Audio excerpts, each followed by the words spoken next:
hold on, wait. You want me to believe that the entire world has now seen the shocking footage of a young pregnant mother being handcuffed and arrested in front of her own children? Besides for one person. No, I haven't seen the vision. It's going viral. She was arrested in her home. She was pregnant. Yep, She's a I'm mum. aware of that. Yep. She allegedly wasn't allowed to have a lawyer present. She didn't know what incitement was. She posted something on Facebook. Allegedly, she was planning a peaceful protest. Do you think it was a fair arrest? Well, what I'd say to you is I've not seen the vision. I don't know what, I'm not sure any of us know what she was attempting to incite allegedly.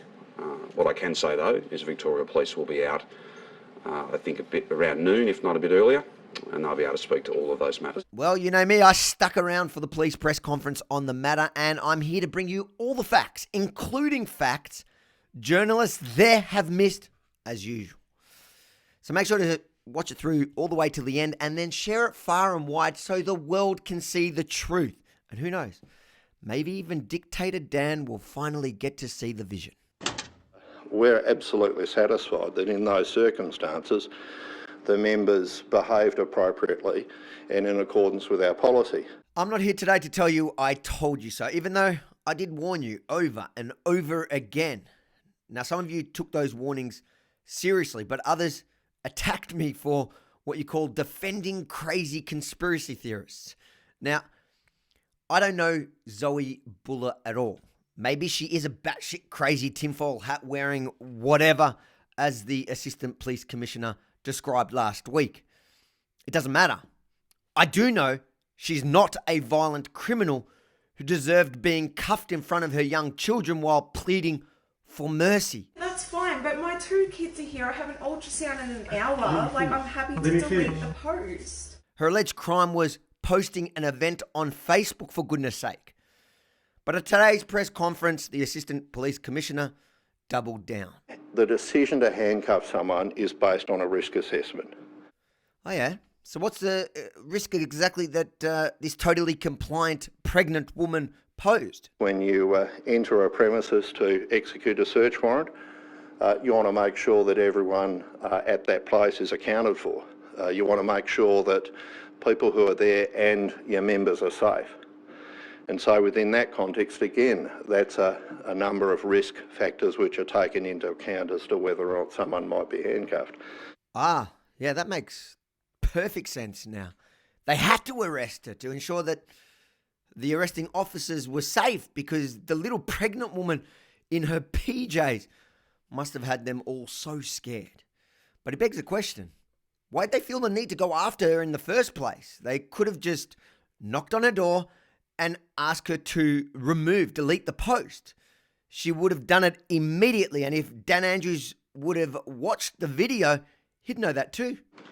While this deadly virus doesn't discriminate, we won't discriminate, and we can't discriminate in holding people to account. Did he seriously just say that? Okay. What about Black Lives Matter? Victoria Police have only discriminated against anti-lockdown protests now and back during Stage 3 in Melbourne. Our obligation to hold people to account. I mean, if we started to say, oh, well, look, we can't possibly hold this person to account because of a particular attribute, I mean, where do we draw the line? The key piece here is we're focusing on behaviour. And in this case, we're alleging that this individual engaged in serious criminal behaviour, inciting a public protest at a time when public protest is unlawful. No shame. You want to talk about serious criminal behaviour and incitement? One of the organisers of the Black Lives Matter rally in Melbourne had previously called for Australia to burn. Australia! Australia, have it burn to the ground! Somehow she wasn't arrested and charged for actual incitement before or after their mass rally. But this young pregnant mum had to be forcibly removed from her home in cuffs and spend a night in lockup because somehow she's the real danger. So here's the thing. The organisers of the Black Lives Matter protest were on record saying We are telling people who are coming to protest to comply with the directions. We are saying to people, observe social distance. We're saying to people, wear masks. We're saying to people, gather in groups of no more than 10 and keep 100 metres apart. Now, that's what they were saying, okay? In this case, stage 4, where protest is unlawful, leaving home to protest is unlawful, well, you've got no basis upon which you can say to people, leave home to protest. Whoa, wait. Now, I'm going to stop you there, and I can't believe none of the journalists at the press conference pulled you up on this one. And it's just like last time, where last week you claimed that Black Lives Matter was really different because there was no deaths at the time of the Black Lives Matter protest, whereas now there is. But if you did a simple fact check on your phone, you could see by the 6th of June there was 19 deaths. Here as well, he's claiming that it's stage 4. It's actually stage 3 lockdown in Ballarat as well, just like it was in Melbourne during the Black Lives Matter protest. But police decided to pounce on Zoe for creating a protest event on Facebook where she also asked the attendees to wear a mask and socially distance. There's no real difference. In fact, Zoe's protest was likely far safer. For those of you who don't know, Ballarat is the state's largest inland city. It feels more like a big country town. It has a population of a little bit over 100,000 people. Do you know how many active coronavirus cases there are in Ballarat right now? 5. You heard that right. Only 5 out of more than 100,000 people are sick in Ballarat. What risk did this little rally even pose? Next to none. At least far less than the Black Lives Matter rally that police ignored.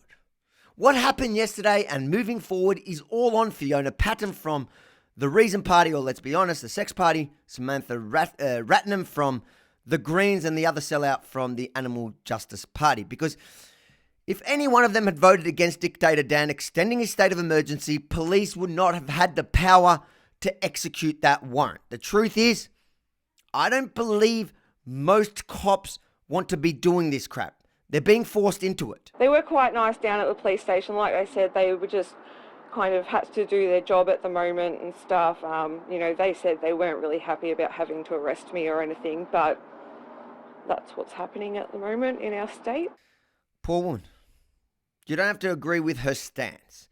You can think she's crazy, but what she went through is cruel to say the least. I hope more cops think about what they're being ordered to enforce at the moment. There are plenty of good men and women in blue who are genuinely there to serve and protect.